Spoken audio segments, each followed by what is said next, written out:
Transmitting from the Mojave Wilderness in Joshua Tree, California, now is the time for Desert Oracle Radio, the voice of the desert. This is Anna. Hello, Anna. This is Ken. Hey, how you doing? Good. How are you? I'm good. Let me put in headphones. The sound will be a little bit better, unless All you right. want the sound to be bad. One sec.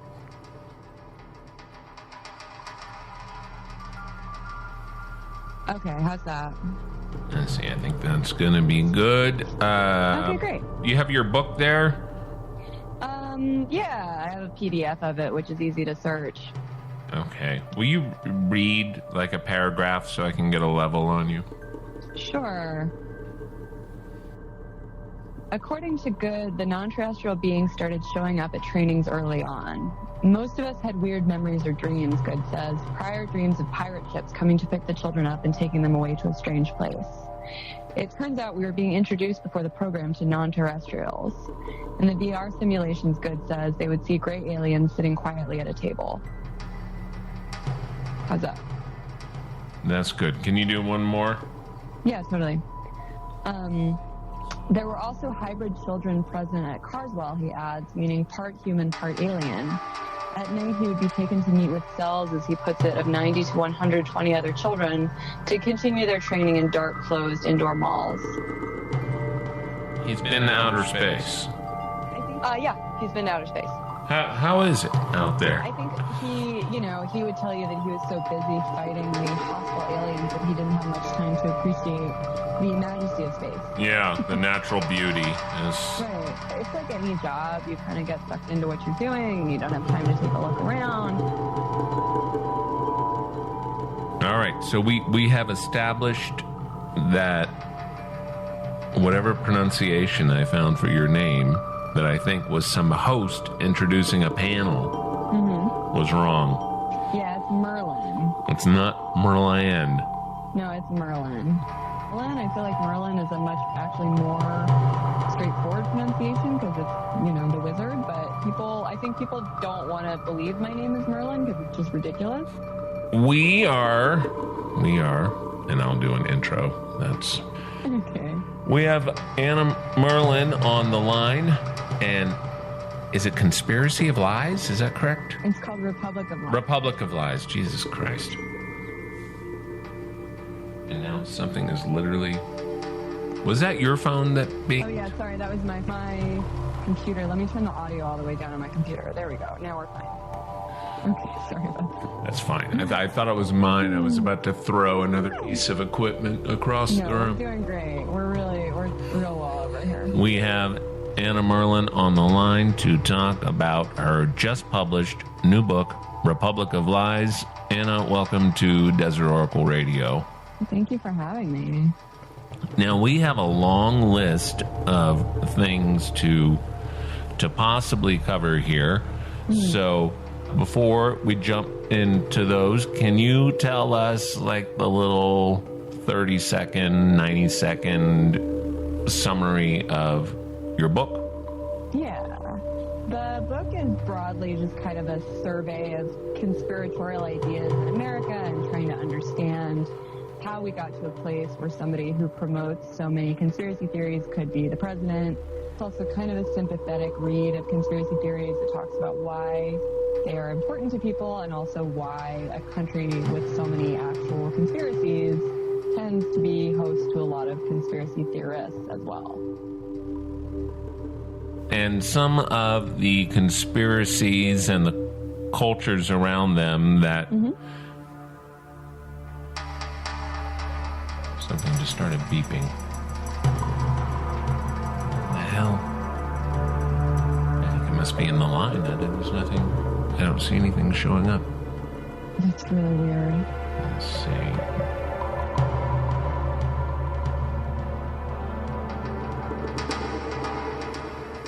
So can you tell us some of the conspiracies and the conspiracy cultures that you've covered in this book?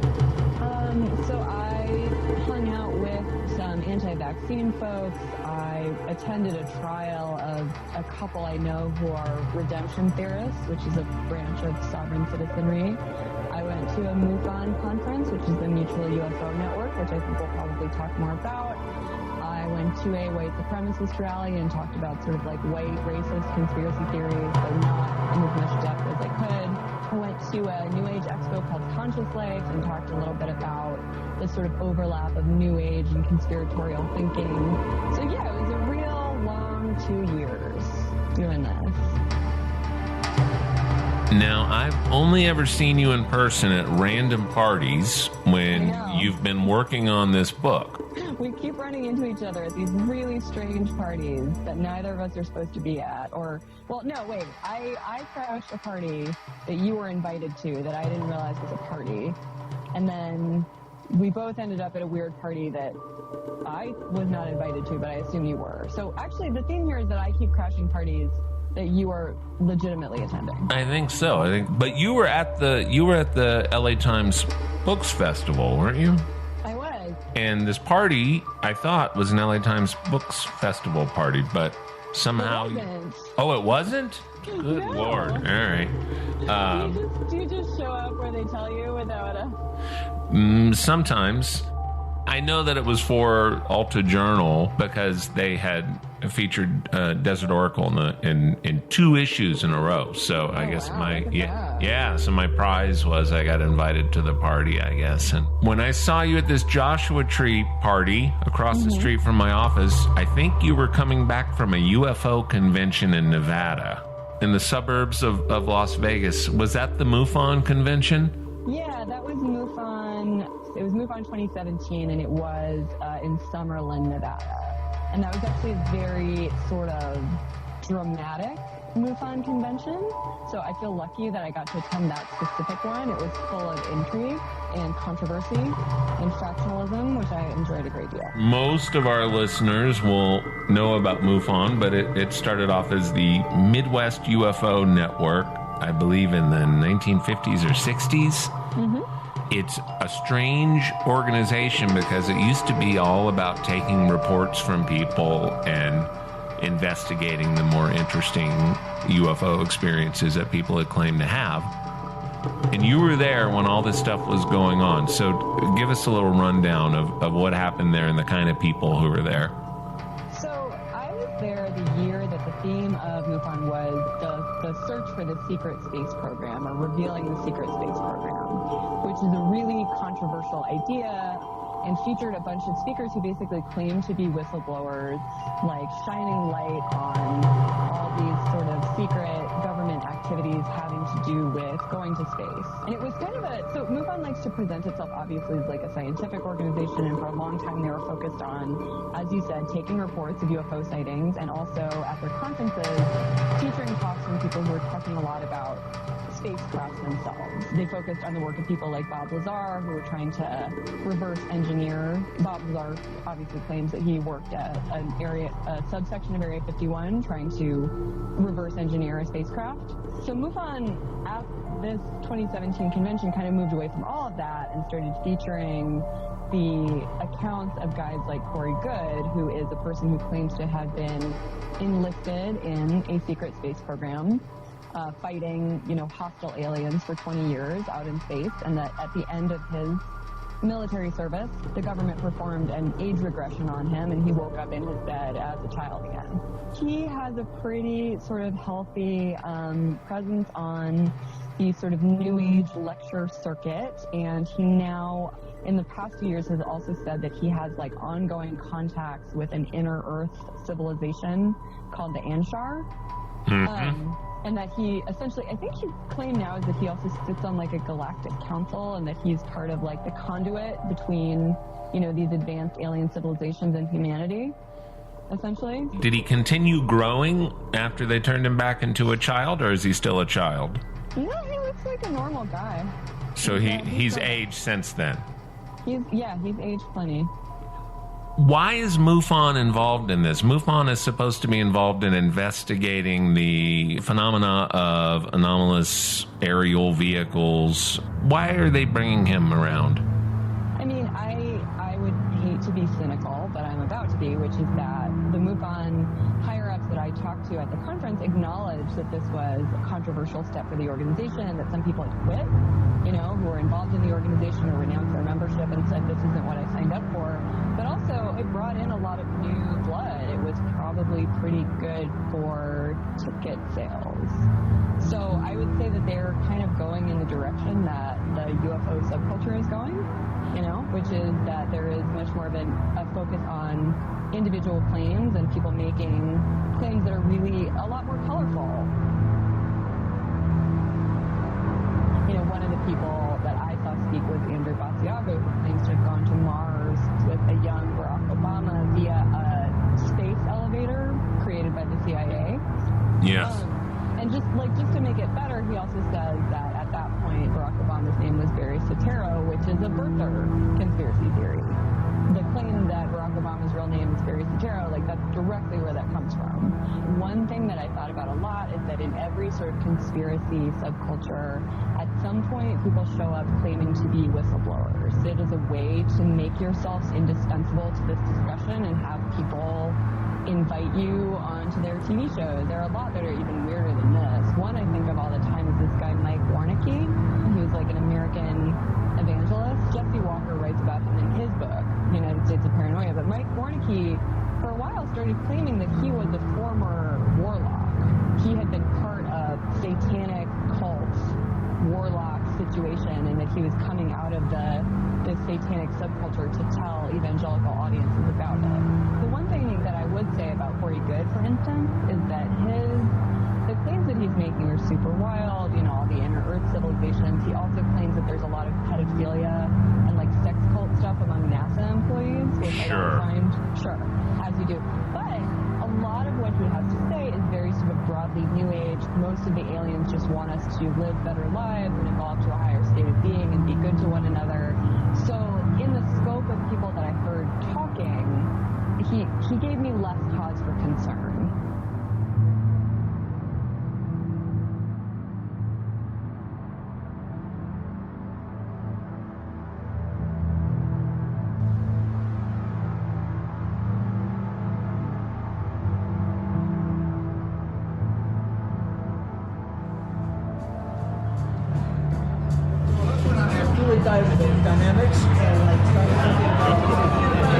Hello.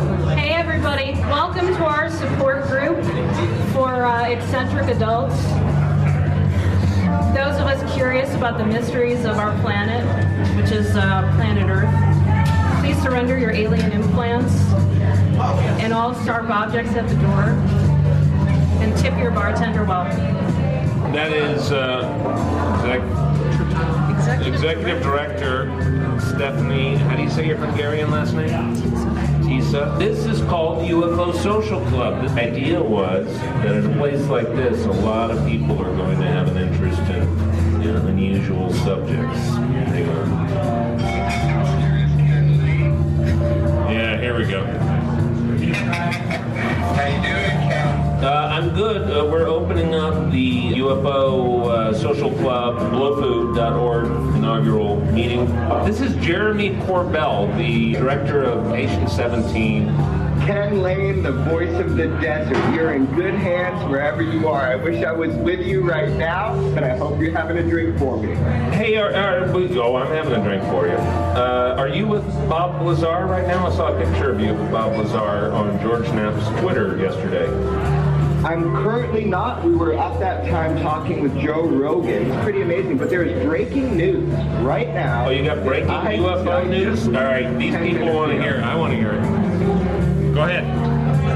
Yeah, the breaking news is lieutenant in the police department in Savannah, Georgia, that did the Freedom of Information Act request and got the reports from the federal raid, the 5-agency raid that occurred on Bob Lazar when I was filming with him, that everybody said I was making up for the movie. And in fact, we have the report, and they were not looking for what they said they were looking for. This is the opinion of a lieutenant who is a career officer who talks Dalton TED Talks about being a police officer, and he said, this is the craziest thing I've ever seen. They were not looking for a receipt.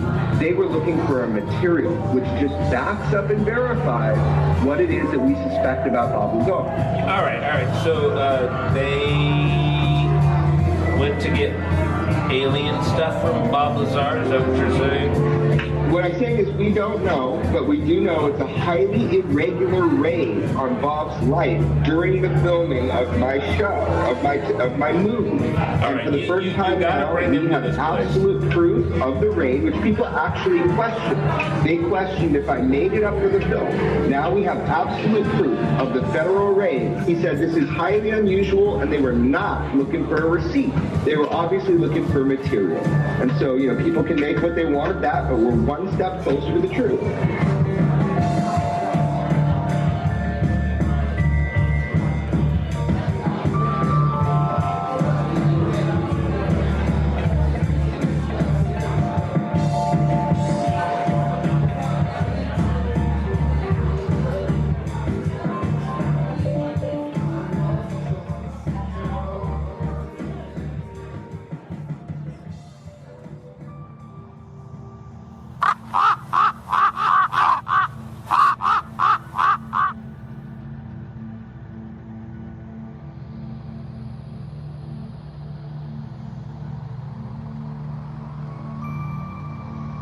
Stuff ties in with alternative history, ties in with white supremacist stuff, but it is absolutely a thing.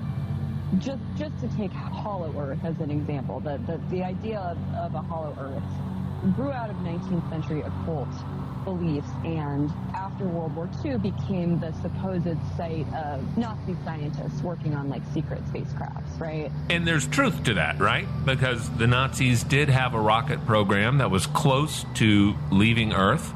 And we in the United States took the whole program, packed it up, and brought it to Texas. But at the same time, there's all this mythology around it too. All these ideas that the Nazis were on the cusp of or had discovered things like time travel. Then white supremacist groups take it and use it as a way to talk about how Hitler was part of a race of advanced beings. Ascended masters. Yeah, that Hitler was an ascended master, exactly. Is there an explicit connection that some of these New Agers make with that, or is it implied? I feel like it's more implied. My experience generally is that the Nazis and white supremacists who are into UFO stuff make explicit connections, but the UFO world, it is less explicit and more implied. Shows like Ancient Aliens will periodically have people on who are either ex-Nazis, race scientists, people who are promoting these really crazy alternative beliefs without drawing a direct line between their racist beliefs and their interest in UFOs.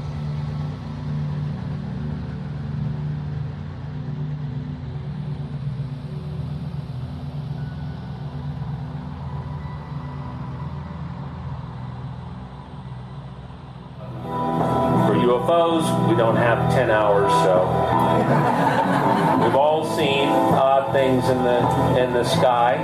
One of the best reported things that was seen in the sky by people who should know better was over the Albertsons in Rosamond, right outside the west gate of Edwards Air Force Base, where in April of 1997, busy parking lot after work, sun was down, dusk. All these people saw a huge rectangular or triangular black shape hovering silently over the Albertsons. So you don't necessarily have to go to the spookiest part of the desert to see something weird. It might be right there in the mini mall. That remains unexplained. As of yet, Skunkworks has yet to produce supermarket-sized, silent, hovering, useless black ships. But the defense budget is high, so we can't be completely sure. Anybody else before we run out? Yes? Have you heard anything recently about any alien activity at Giant Rock? Well, sadly, the main thing I hear about Giant Rock is people who go there and complain to me as if I did it, that the rock broke. So I don't have anything. With the most interesting stories I've found about Giant Rock are in declassified Cold War government documents that showed that both U.S. intelligence and Russian intelligence swarmed these UFO conferences that Van Tassel held that would have 5,000 to 10,000 people. And the idea, apparently much like Facebook today, was to go around and freak people out, make them scared of things, break the fabric of society, etc. So I have not heard. Have you heard anything new from Giant Rock? Wishful thinking. Wishful thinking.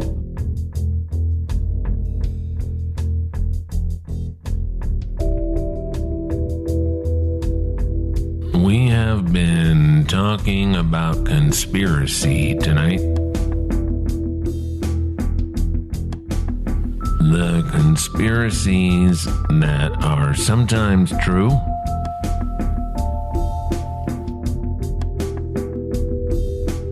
sometimes true, sometimes false, sometimes a little bit of fun, and sometimes the corrosive acid that breaks down an entire society. And I had some more examples, but they've all been redacted.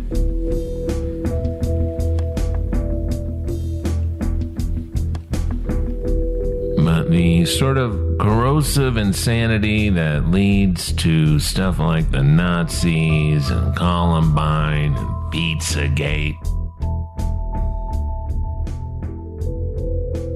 Boy, that's some weird and ugly stuff. Pizzagate. What a stupid time to be alive. That's a pretty good time, too. Because it is the only time we were given.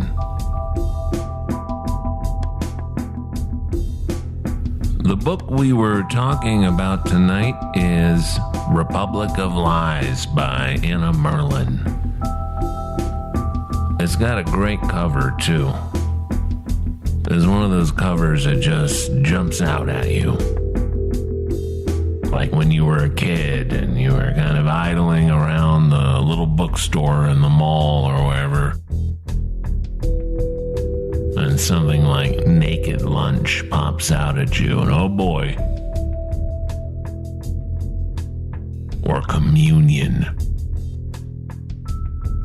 Which wasn't much of a book, but that cover was something. I used to live in this haunted old apartment in Eastern Europe. People were coming and going all the time, leaving things, taking things. Nobody had phones, so people had to learn to read books. And there were always books. One of these books was Communion, and I would not stand for that book's cover to be facing me at any time I was in that apartment.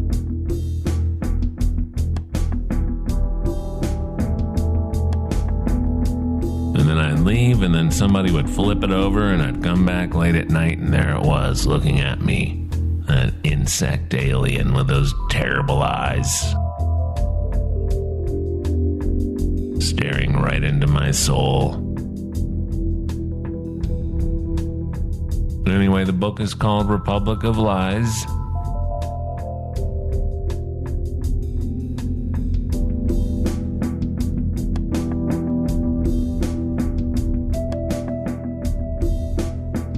And we played for you a little bit of the presentation out at the old Schoolhouse Museum in 29 Palms with the Desert Institute a little while back.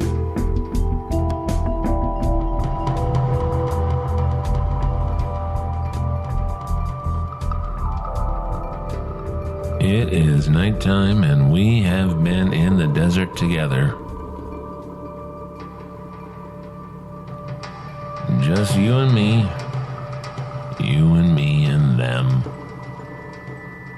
the others.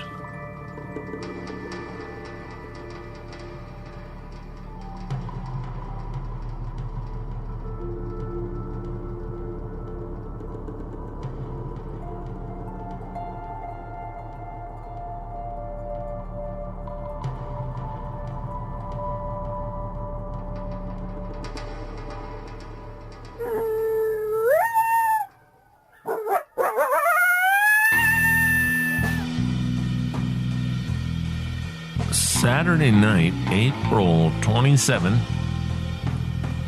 Join us at the Joshua Tree Astronomy Arts Theater. That's in North JT, next to Joshua Lakes Campground.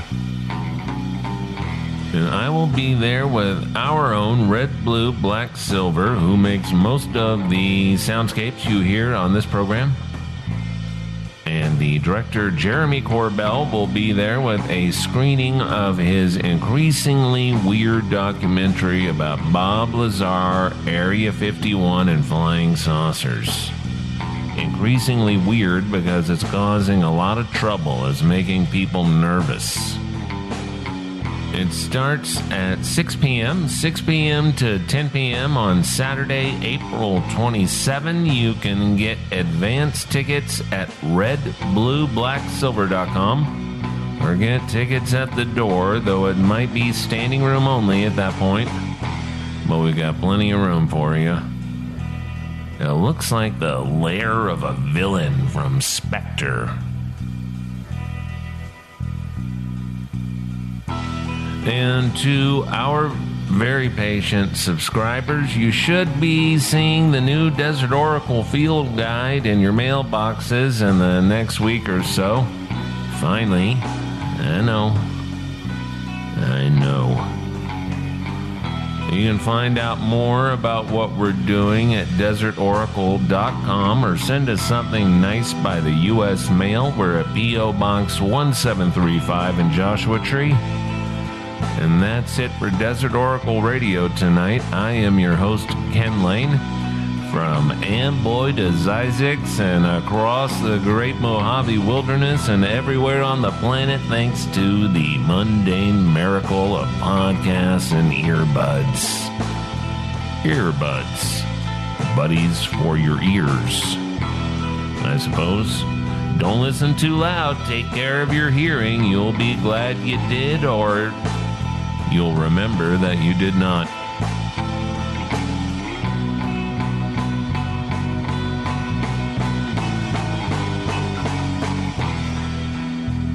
We broadcast from KCDZ 107.7 FM in Joshua Tree. Thanks for listening, and good night from the voice of the desert.